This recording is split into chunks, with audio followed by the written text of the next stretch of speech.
Finally నేను ఎప్పటి నుండో వెయిట్ చేస్తున్న డే అయితే వచ్చేసింది. అదేంటి అంటే మా బుడ్డోడి నామకరణం. అదేనండి మా విద్య వాళ్ళ అన్న కొడుకు నామకరణం అన్నమాట. ఇంకా నేనెందుకు అంతలా వెయిట్ చేశాను అంటే వాడికి పర్టికులర్ గా ఒక నిక్ నేమ్ అంటూ లేదు.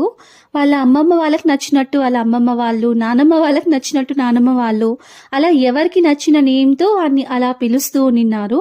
ఇంకా నేను కూడా ఒక నిక్ నేమ్ పెట్టానన్నమాట, చిన్ను అని చెప్పి. కానీ ఎవ్వరూ ఆ నేమ్ తో పిలవలేదు. సో 5th month లో వాడికి నేమింగ్ సెరమనీ చేస్తున్నాము. అండ్ పార్థివ్ రాజ్ అని నేమ్ కూడా పెట్టేశామన్నమాట. ఇప్పుడు ఇంకా హ్యాపీగా పార్థు లేదా పార్థివ్ రాజ్, రాజ్ ఇలా ఏ నేమ్ తో అయినా పిలుచుకోవచ్చు. ఇంకా మెయిన్ గా వ్లాగ్స్ పెట్టేటప్పుడు thumbnail లో ఏం పెట్టాలరా వీడి పేరు అని చెప్పి చాలా థింక్ చేసేదాన్ని. ఇప్పుడు ఆ బాధ అయితే తప్పిపోయింది నాకు. అండ్ మా బుడ్డోడి నామకరణం ఫుల్ వీడియో కూడా అప్లోడ్ చేశాను, కింద ట్యాగ్ చేస్తాను, మీరు కూడా చెక్ చేయండి. అండ్ నేమ్ ఎలా ఉందో కామెంట్ చేయండి. And don't forget to subscribe.